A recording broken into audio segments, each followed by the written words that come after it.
4:05 p.m. and we'll go ahead and call this meeting to order. And we're going to turn the floor over real quick to Dr. Smith. Yeah, I want to thank our committee of board members tonight and for meeting in this room, first of all, for wearing masks, second of all, and for getting a face-to-face facilities committee meeting going for the first time here in a while like this. So thank you for your patience. A couple of things, as we're talking tonight, please make sure you're talking kind of loud. The masks are a little bit muffling, and we are recording just like we always have been for any of our committee meetings so that we can keep them open to our public and online in the future. So talk nice and loud when you're talking through your mask. Appreciate you all wearing the mask. A couple of points on this one. We're in this room so we can space out appropriately and so that we have a little bit of room. If you all remember, we would have been pretty tight in the superintendent conference room with the amount of people that we have here. And we're doing our best to keep 6 feet apart when possible, but also to keep our masks on whenever possible. We are spaced out pretty well. If you are more than 6 feet away from people and need to take a mask break, that's totally understandable. But if you're not 6 feet away, please make sure you keep that mask on so that we can keep people safe in Belton ISD and keep our kids in our classrooms. And I think that covered everything Connie told me to cover. So. And Connie, we trust. All right, so we're gonna move some things around a little bit on the agenda tonight or this afternoon. Waiting on somebody to get here, Jennifer. So let's go ahead and start with our fine arts facilities presentation. Public comment. Oh, yeah. Okay, sorry, I forget. It's been a while. So do we have any public comment? None. Okay. Thank you. All right, now we can go on. Keith will be in our fine arts. So, Ty and Jeff, just real quickly, just for background on this, go ahead, Keith, have a seat. So, when Dr. Battershell was here as interim superintendent, we had some presentations from our athletics department and talking about facility needs, and she'd also scheduled a time for fine arts to present to the facilities committee too. Due to COVID in the spring, we had to postpone things for a while, so Keith is here to talk a little bit about that. And we'll talk about the facility needs from a fine arts perspective, from an athletics perspective, from a CTE perspective, and some long-term planning in this meeting, just so we can try to pull all this together that y'all had started in the spring. So that's why Keith is here tonight on this one. Yeah, and real quick, it's been about 3 weeks ago, Sam took me around and showed me the press box, and then took me to the gym and showed me the new paint job, and I said, well, hey, we got to sneak into the new orchestra and everything, and we went in there, and the guys were there putting together some racks or something, and I just went all through there, and it was really, really awesome, and so that's a good start to, making sure that our orchestra has a home. We've got 200 plus. Oh, yeah. Yeah, so that's all. It was just so pretty. It was so nice. It's a very nice facility. Yeah. All right. All right, well, thank you for allowing me the opportunity to discuss some facility needs in the world of fine arts. Melinda has me on the clock, so I'm going to be going through this pretty quickly. So if you have any questions, feel free to stop and ask. So speaking of orchestra, that's the first item on the agenda as a concern and a facility need. So you're right, the orchestra addition at BHS is really nice. It mirrors the orchestra hall at Lake Belton High School. 2 of our middle schools are a lot like that. So you walk in, it's a true orchestra hall, vaulted ceilings, the acoustic panels on the wall. But 2 of our middle schools do not have a designated location. So right now they're in classrooms. Pretty small classrooms, no vaulted ceiling, no acoustic panels, no office for the orchestra director, no basically lockers for the instruments. And so I'm hoping that in the future that can be addressed at Belton Middle School and Lake Belton Middle School, where they do not have an orchestra hall. The next item on the list is the Performing Arts Center at VHS. So been some really good upgrades over the last 6 months. I know David Bennett was very crucial in, they went in and redid the house lights with LED lights, I believe, and put some new flooring in, and it made the Performing Arts Center at BHS look really nice. I think it's time for phase 2. There's some concerns out there. So if you were able to go to the musical last year, you probably noticed some distorted sounds, especially when the students started singing. I found out about 2 weeks prior to our opening night that we were having issues, and I asked Randy Hudson to go over. He's the only person in the district that I know of that has some background in working with those type of units. He spent a full day going over the sound system in the pack, and when he got back to me, it was basically, I don't know how to fix this. There's some old components, and he thought that we needed to do an upgrade. I wanted to bring a professional in to take a look to see, is it all of our components that need upgraded, some of them, and of course the pandemic hit. And so we want to make sure that we take a look at the sound system in there. Also, I believe that over time we need to do the stage lighting with LED lights as well, you know, to match up with the house. Plus LED lighting is just a lot better than the regular lighting that they use. Incandescent lighting, right. Stage flooring, usually about every 12 to 15 years, you drop a new floor down. I don't know how long it's been since we've looked at the stage floor. I know it's pretty nicked up. So it's just something that we want to put on our radar to look at over the course of the next few years. The orchestra pit covering, so whenever we do the musical, we have to remove the orchestra pit covering, and there's not a storage space there at BHS, so I believe it's taken to the warehouse for storage. And just because of the moving, it's pretty banged up, and so we want to probably look at either redoing the orchestra pit covering or purchase a new one at some point. The dressing rooms really need attention at BHS. They're right off of the stage. If you're looking at the stage, they're to the right.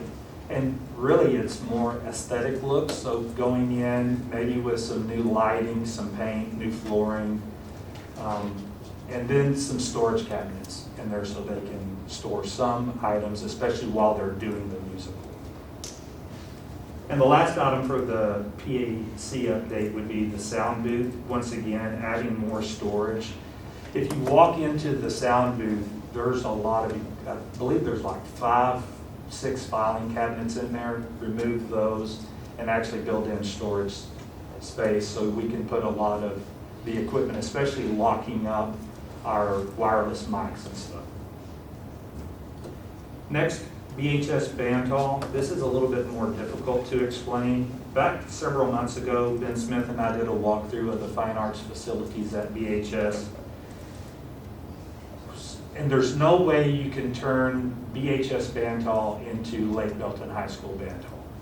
But there are some things aesthetically and with the floor plan that we can do to make that a better space, a more usable space. Aesthetically, the big thing is new floor, paint, maybe some new lighting fixtures. But the problem is when you walk into Lake Belton High School, and this is more making it equitable with what they have that they can utilize compared to what BHS has. So when you walk into Lake Belton High School, nice rehearsal area, they have an ensemble room, they have a percussion room, and then of course offices, library, storage for instruments, storage for uniforms. At BHS, their rehearsal area, if you'll remember when we did the orchestra edition, they actually took some of the storage area away from band and David, about 10 feet of rehearsal area away. I think the rehearsal area at BHS is still adequate, but they have a lot of little compartment rooms. And I'm just wondering if we brought an architect in, could they redraw some of those rooms to make them larger rooms, to create an ensemble room? One of the things that I'm a little concerned about is their percussion room in BHS is an old walk-in freezer. And it's pretty run down. Hmm. But it looks like maybe it was built into the school. So that was way before my time, but it is a walk-in, an old walk-in freezer. And so just looking at some ways to upgrade the band hall to make it a more usable space. That's kind of a great story right there, though. I've never heard of that before. Our percussion room is a walk-in It's a freezer. walk-in freezer. Because the professor guys are cool, man. That's right. But you know, That's pretty good. there's just, they really don't have a room for a library. They really don't have an adequate guard room. The Cadillac would be to build them a brand new band hall out by their practice facility. But if we can't buy a Cadillac, then at least going in and redoing the floor plan that's there. BHS Little Theater, it just needs some TLC, new paint, probably kind of the same things that we've either done or we're talking about doing in the regular Performing Arts Center. Paint, carpet, changing out the house lights with LED, stage lights with LED. That stage floor is in pretty decent shape, it just needs to be refinished. And then adding some electrical outlets. So if you're in the audience looking at the stage, because she also uses that as a classroom a lot, and there's really no electrical outlets. So just seeing if we could bring some electrical outlets around the stage area. And then the last thing I have is Belton Middle School. The easy one is the choir office. When you walk in, it's just a shell. Most of the other offices throughout our campuses at least have some built-in cabinets. This office does not, so that's a pretty easy fix. The art room, so when you walk into the majority of our campuses, you have two art rooms side by side, and they share a closet for supplies, a supply closet. Usually that closet also has the kiln in it. At Belton Middle School, I'm going to try to explain this the best I can. It's a little weird. So you're in the hallway looking at the two classrooms. There's three doors. Door A goes into classroom A, and when you open the door, you're in the classroom. The middle door, when you open it, you're in classroom B, but you go down a hallway that's probably about the length for me to you. And so it's a pretty narrow hallway. Door number 3, when you open it, it walks into the storage closet. If you continue to walk through the storage closet, there's another door that goes into classroom B. And then there's another separate room for the kiln. The problem with that is classroom A has no access to the kiln unless they walk through classroom B. And classroom A can't get into the storage unless they walk outside into the hallway. So my thought was, if you could close off the middle door, move the wall over about 3 feet, now you have a storage area in between the two classrooms. Knock a door in on this side, so classroom A has access, and then classroom B has access. I don't know how you get around the kiln, but they don't really use that throughout the year. It's only at certain times, but the storage closet would be really nice to have access from both classrooms without people having to go out into the hallway. And I think I've done it. So, David, back when Robin got here, you and her and a couple other folks, y'all did the district-wide walk around, and y'all were able to figure out in-house projects, things that needed to be looked at by the architect at that time. Can we take this list and kind of do the same? Yeah, we can add it to our. If I can jump in real quick, we're actually we're gonna compile this, and this is part of that whole overall facilities assessment that we're gonna get into in another agenda item. So we have these long-term needs, we have athletics long-term needs, we have CTEs, and we're gonna get all this under one umbrella so we can figure that out, because David and his crew, if we get them on this, we might be neglecting something that is a little more pressing in another area that we don't know about yet. So that's going to be coming up when Mike talks to us a little bit about that facilities assessment piece. But we're going to start this running list that you and I talked about to get these things going so that we know and we can start to prioritize according to the dollars that we have in and maybe remaining bond funds, maybe remaining general fund to get those things moving. Thanks, Keith. You bet, thank you. Yeah, awesome. We love our fine arts, no doubt about it. I still can't believe it's a walk-in freezer. I think Matt wants to go see the walk-in. I do. I can't believe I missed that. I've been over there, but I don't understand that. Yeah. All right, so I guess we'll go back in the list to A, the capital improvements project list. Yes, sir. So, I think this is my 5th or so facilities committee meeting, and one of those was a tour of Lake Belton High School, so maybe 4 regular meetings, and I think in 3 of those meetings, we went over a list that had been provided from an architect about capital improvement projects in Belton ISD. Mike Morgan took us through that list last time, and we've created a document that, those are my notes based on that discussion of kind of where we stand. You noticed, hopefully as board members, that you see some of those items crossed out, you see some notes on there, and that's so that we had a more accurate list of those things that y'all had said as a facilities committee that you wanted to take off that list, and an accurate list on some of the projects that we have. So this is kind of the foundation of all of this. These are the big projects that we know, and we know based on Sam's presentation earlier this year, now Keith's presentation, by Stephanie's input at a couple meetings ago, we have some big work in a lot of these areas. We'll use this list as a foundation along with what Mr. Morgan's gonna talk to us about a facilities assessment coming up to really help develop a long-term facilities plan.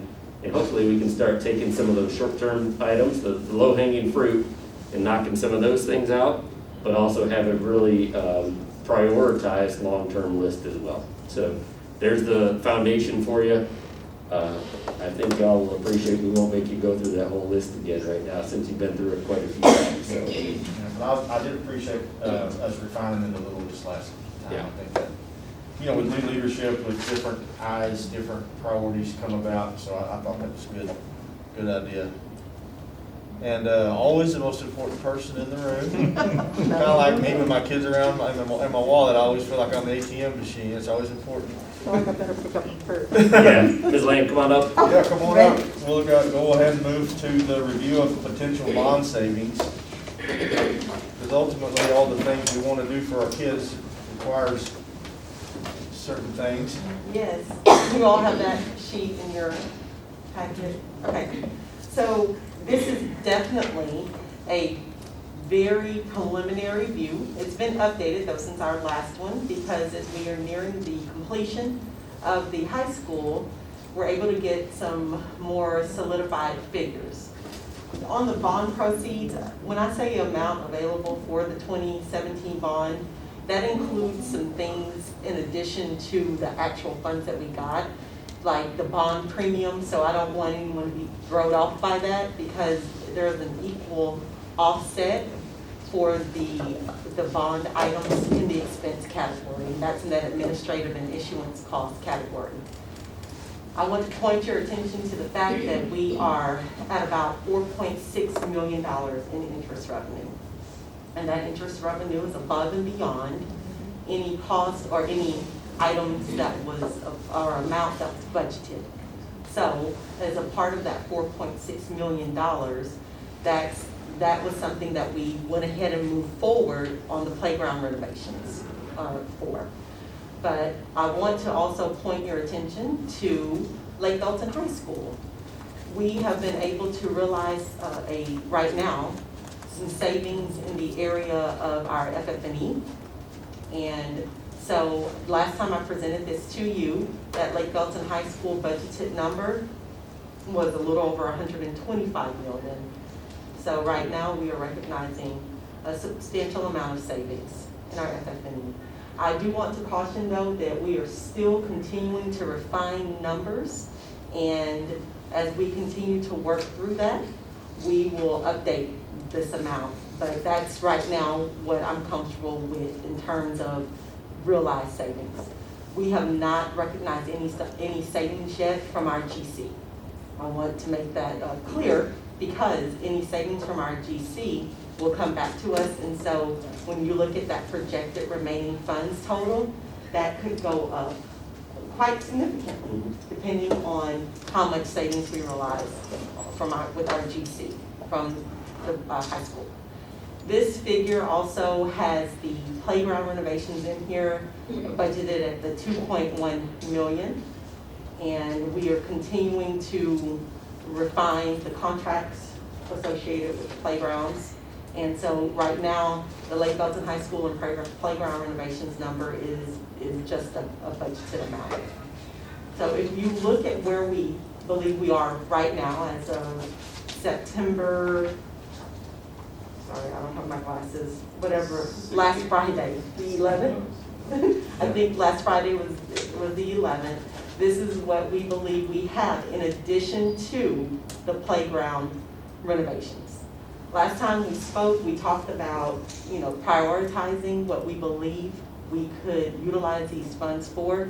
We talked about the items that are required now to go on a separate bond proposition, and discussing whether or not those are some things that we would want to prioritize with these remaining funds. Once again, I want to tell you that I've already spoken to bond counsel. We are free to move ahead without many restrictions in terms of these funds, as long as it's for the construction, renovation, outfitting of schools.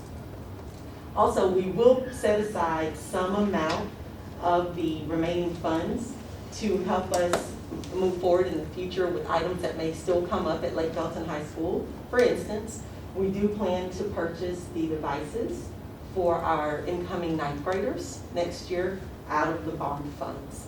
So as soon as we get that estimate, we will make sure that those funds are set aside as well. But preliminarily, this is where we are, and I think we are in a really, really strong position. I also spoke about last time about how the goal is to make sure that we utilize these funds as quickly as it's feasible, so that we are not in a position where we're talking about going out for another bond, but yet and still we have not either used these funds or allocated these funds for current projects. Clarifying on that, Jennifer, that I think you're insinuating that we want to make sure we have a good plan in place over the next few months. You're not suggesting that we have to make a decision for a recommendation at a meeting in the next week or two. Correct. Thank you. It's either Want to a be clear plan- about that. Oh, no, I'm sorry. Either put a plan in place or allocate the funds toward a project, or we just don't want money sitting out there that's not allocated to a project. And the Definitely reason the right stewards. and the reason I bring that up is because the next item that Mike's going to talk about directly relates to this money as well. And I want to make sure that we're very explicit about additional information that we might need to make those decisions. Yes. All right. Any questions? Just one that I was thinking about. So before the pandemic happened, we had a couple $1 million that was sitting in the general fund, that we had some money there that could have possibly gone towards facilities. We ended up buying all the computers and things like that. Are we gonna get any of that money back from the CARES legislation, or is that we just went ahead and did that? When we needed to do it, obviously, but is that $2 million, is this just gone? But with the devices, we're pursuing the lease. So we will have that money, we will use those funds, but it will be spread out over the 3-year lease. We are aggressively pursuing reimbursement for some items, but the requirements for reimbursement are changing daily. We are still waiting to hear from TEA regarding whether or not we can be reimbursed for the devices that we purchased that are outside the time frame of TEA's allowable reimbursement period for some of our items. That period for the coronavirus relief funds, what we call CRF, was March 1st through May 20th. And we purchased our devices just recently. We entered into the PO, I think, in July. So we are still waiting to hear from TEA as they set guidelines regarding what we will not, or what we will be possibly reimbursed for at 75% reimbursement for items that we've purchased after that time.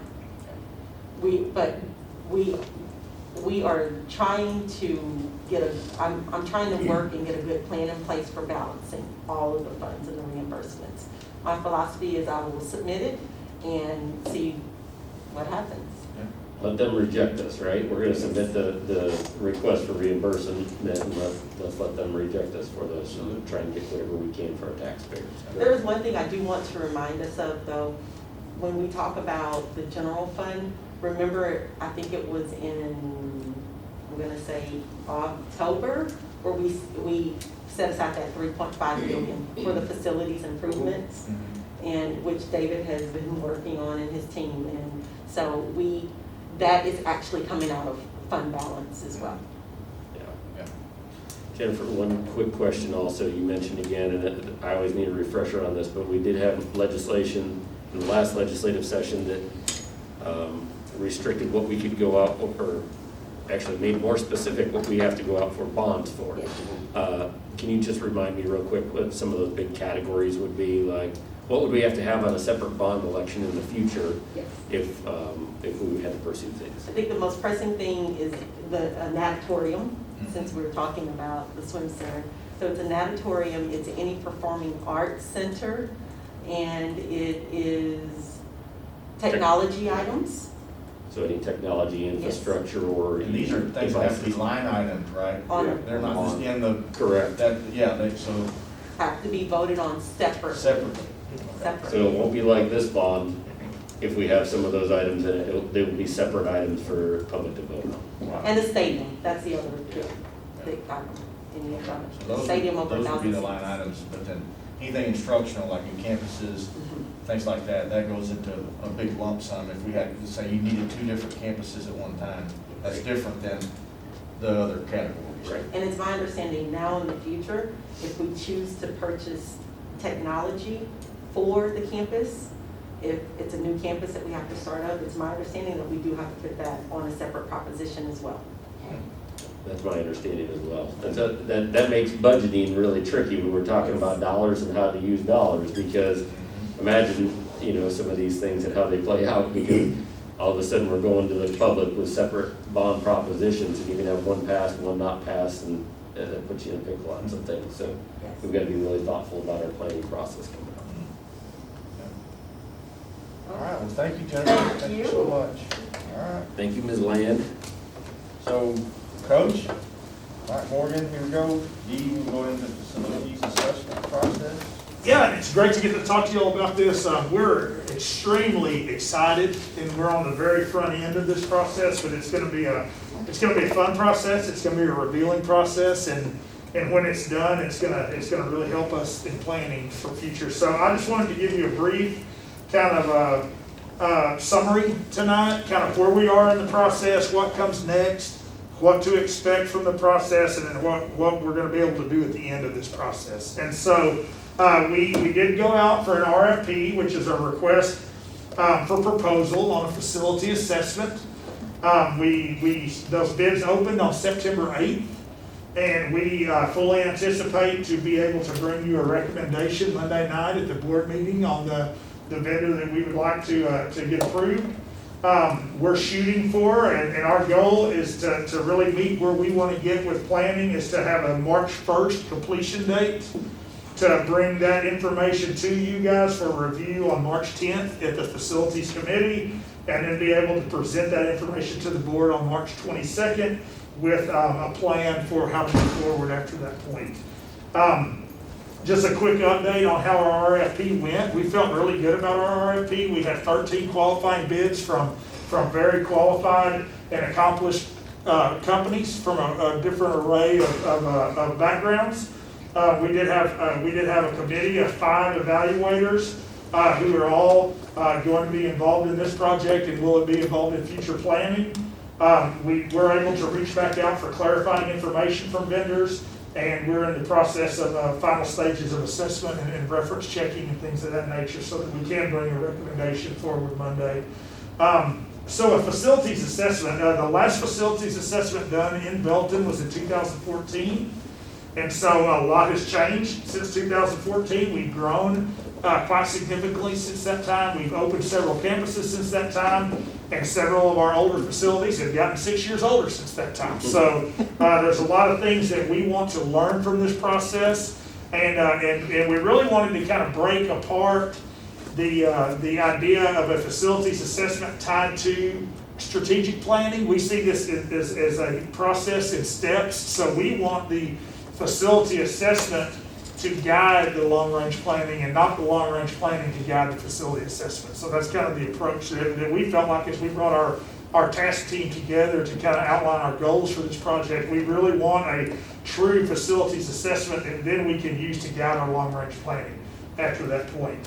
So what are some of the things that you'll get from a facilities assessment? And we've really learned a lot by going through our 13 bids, and those that have been through facility assessments in other districts and in the past. And so we're gonna get some detailed condition assessments of all of our facilities. So from architectural components, structural, mechanical, electrical, plumbing, site conditions, technology, and one thing that was important for us to include was technology in our facilities assessment too. We want to get a different vantage point on what our technology strengths and weaknesses are as we plan for those things moving forward as well. One thing that we thought was important is to get functional capacity. I think sometimes when we look at our demographers' information, a lot of our capacities are built off architectural capacity, but not functional capacity. So if a classroom is used for an FA section of our special programs, for instance, and there's only 3 kids in that room, well, that's how we need to figure that towards our building capacity, and not assuming that's a classroom that has 25 fifth graders in it. So we want to work in this facilities assessment to get a functional capacity of our campuses to make sure that we're utilizing those spaces to the greatest extent possible. The forecast of each asset's effective age and estimated lifespans. So we range from a campus that's been in use for 6 class days to campuses that have been in use for over 60 years. So, and we have a wide range of facilities here, and we want to get an updated assessment of kind of where each one of those facilities are in their lifespan and what we can expect functionally of those facilities moving forward. Cost analysis and timelines to help build capital project lists. This facilities assessment should help us identify what some of our big ticket needs are going to be in the coming years. And it kind of helps us plan for not only for bond projects, but also for just capital improvement lists, much like the one that Dr. Smith reviewed earlier tonight, and even a capital improvements list like David is gonna review with us as our next item. And identify any code-related deficiencies or ADA compliance concerns. That's another thing that we're interested in, is to find out where are we not up to code, or where are we not up to ADA compliance, and what can we do to help remedy those problems. And then finally, something that's really been, that I'm really excited about is getting some type of facility index scores. A lot of the products we looked at, they score out your facilities and they index them out separately, but the one thing that they all do is they give you a kind of a reference point where you can compare facilities with one another and see which ones are in the best shape, which ones need the most attention, and kind of lets you move forward in some of your planning from there. And so moving forward, we really feel like this facility assessment will do several things for the district. It'll help us plan for routine maintenance and repairs. That's as far as your utility systems, your roofs, your windows, parking lots, all those sorts of things. District facility equity planning. We want to do some equity planning and see where we are, like Keith talked about, where we're in great shape and which campuses may be deficient in meeting the needs of some of our programs and our students.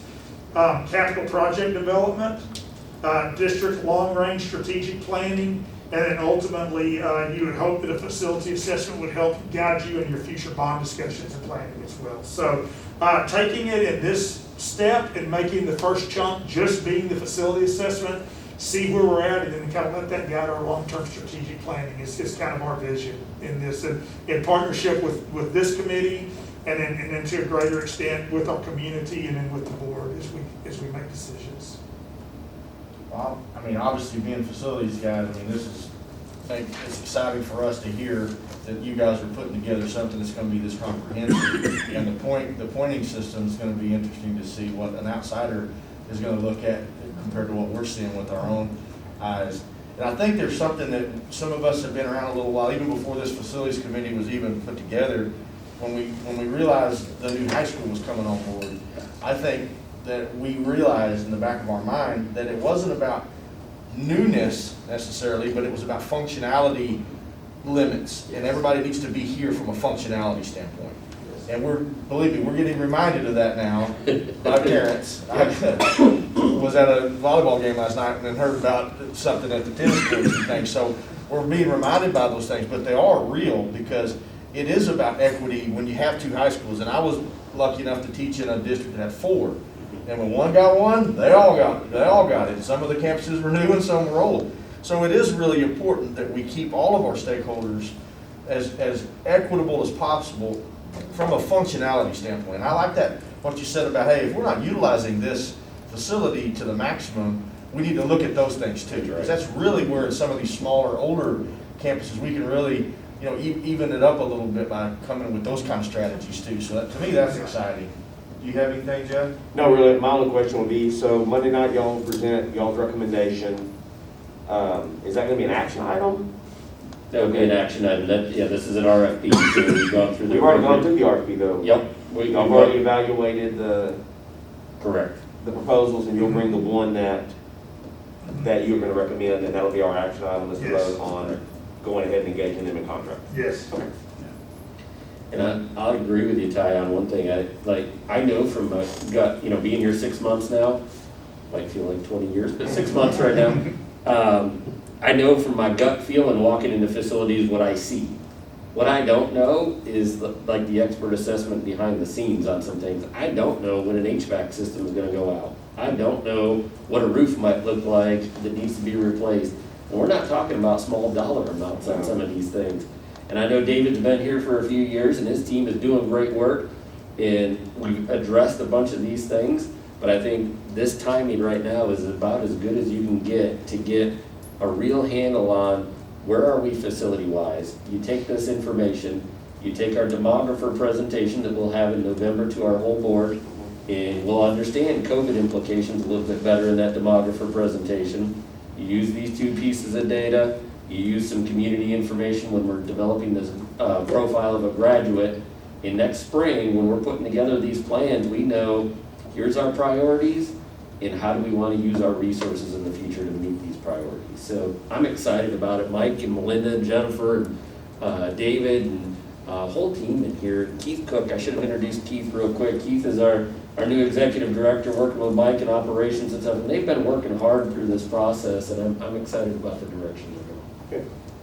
And it's very timely, oh so timely that we just completed the bond. So, I mean, it's not, we're not saying right now, we're ready for the next bond. We're saying, let's take a few months, let's really delve in deep, see where we're at and see what we need. We don't know if we do. Sometimes we assume things or don't, but we need to see where we're at, see what we need. And this is gonna be a big step in helping us do that, we believe. Yeah, and I think I came on when that bond was passed, that's when I got on the board. Yeah. And then when we started going through drawing the lines for the elementary schools, we did those lines with a 5-year kind of range because we knew that, and based on numbers in 5 years, elementary schools were gonna really start becoming Right. for a couple, in focus and things like that. So we've known that, and it's good now, 2 years out probably, to start gearing up for this. Absolutely. We don't know what financially with HB3, different things, we don't know where we're gonna be after this pandemic's over with, but we got our MVP over here, she knows. That's right. She's helping us out. Exactly. So, but I've said this before, and I guess people, I don't know if people get tired of me saying this, but I can't think of anybody I'd be more comfortable with handling this than Mike and David and Keith. I got to spend some time with him going to the ballgame the other day. He's a football coach and he's real no nonsense. You talk the same language. Yes, I like his approach to things, and so I think we've got a real good team in order, to work on this strategic plan because really, this is what it's all about. Is facilities for our kids and giving them opportunities I mean, I'm all for, this new plan. I think it's gonna be great. Well, we're excited about it. We're really looking forward to getting it rolling. One more real quick thing I think you brought up and Mike brought up too, the idea of equity versus equality in some of these schools. And I think it's important to point out, we're gonna take a list of these things also and use that. I know lines on dance floors at Belton High School is a thing that popped up, right? We got, like Belton High School has got some stuff, and what can we do to get that done? We're gonna take a list of these things, and we're gonna use that information as well with this facilities assessment, so that we can say, what are those key projects that we can deliver on in the spring, over the summer, in the summer project time, and make sure that we're addressing some of the maybe low-hanging fruit on some of these, and also have a picture of the big work too. And so I think this will really be a good process for us to engage in at this time, so. And it's also exciting to hear Jennifer say that the funds are there, we're in a good place, so when we do get the low-hanging fruits, we need to start swinging right away. That's right. At those things. Well, and I heard Jeff chuckle, I just hope that those dollars stay there too, right? That we're all kind of bracing for what that next legislative session looks like, and those COVID implications, but as far as these bond savings, we are in a good spot to think about their use for our facilities. All right, thank you. Thank you. All right, so up next, David Bennett, here we go. Our favorite list, the colored list. My color list, Here we go, we get one. y'all ran out black and white? No, we get more and more of that one color, means they're getting done over and over. Well, that's actually crimson, you know. Yep, oh. Don't Since say I that. remember with all these Aggies.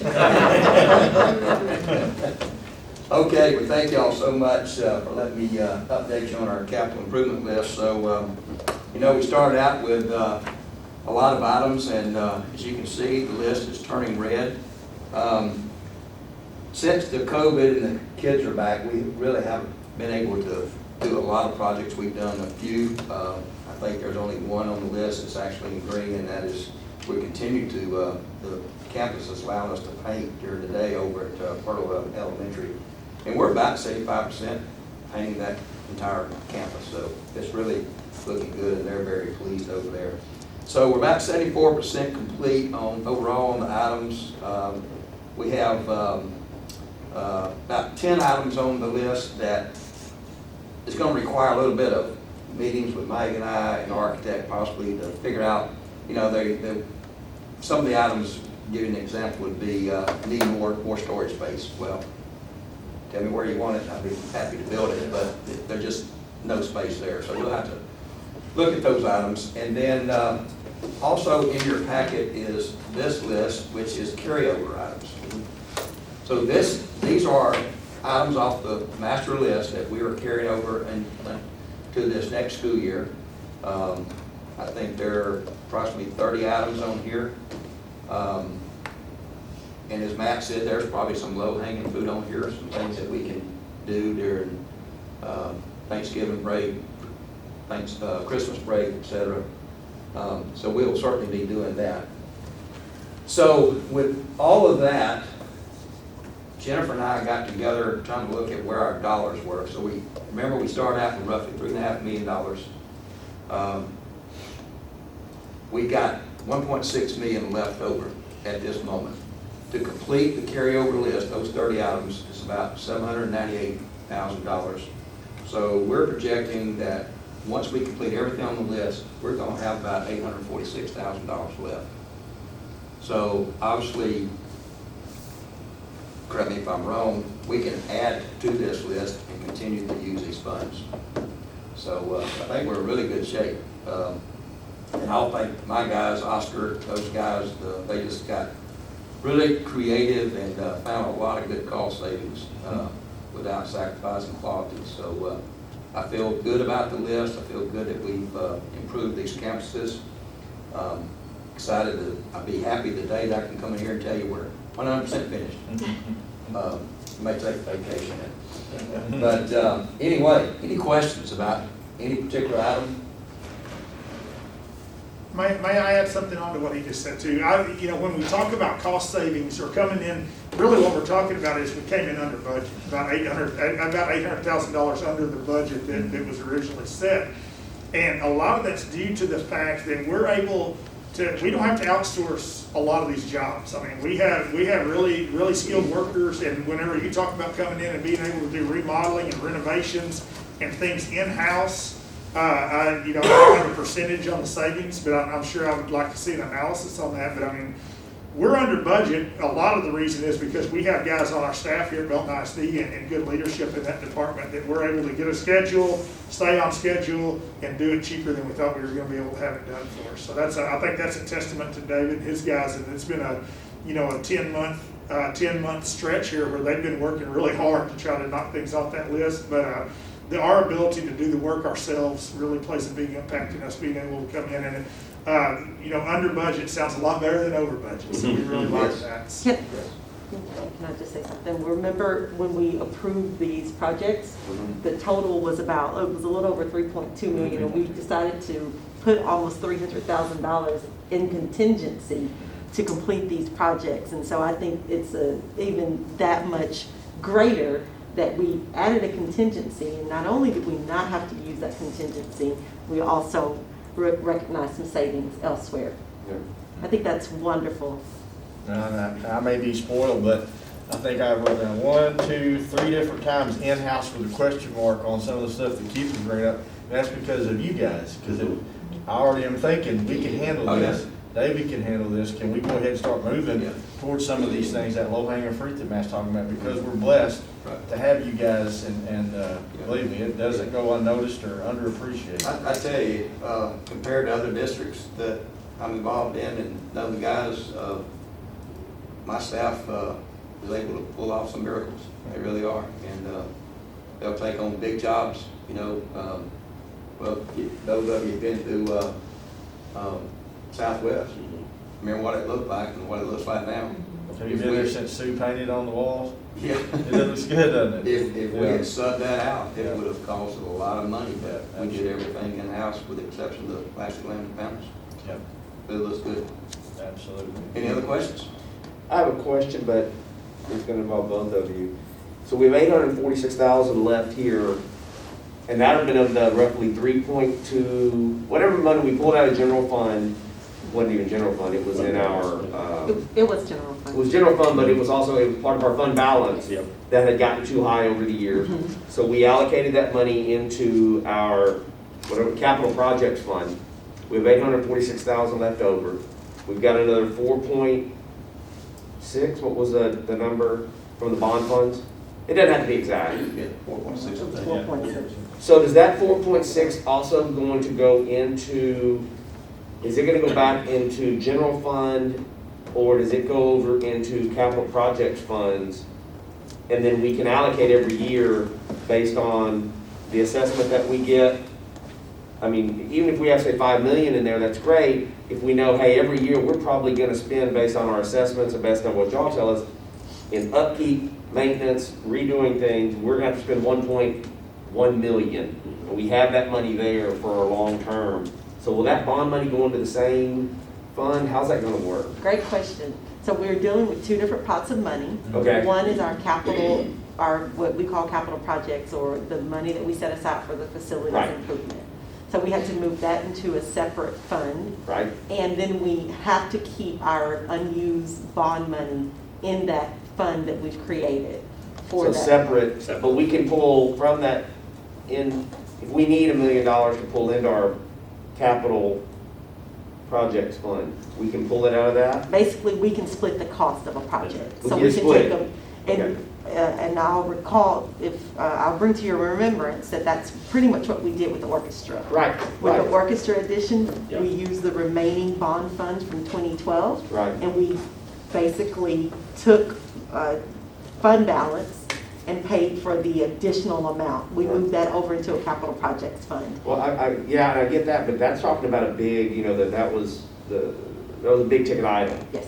But, I don't think in the past, probably, I've been here 5 years, probably in the past, I'm gonna say 18 months to 12 months, we've probably spent more money in-house on smaller renovations, cleanups, fixing things, trying to get some of these campuses up to speed than we've ever spent in a 12-month period, say.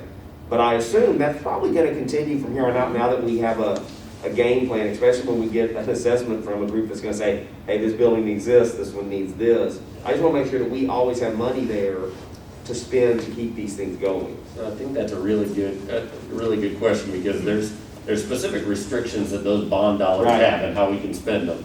But we have that money sitting there now, and it, like Jennifer said, it can't be used for buying textbooks, right? Right. We have to use it for some of these things that we're talking about in the facilities committee.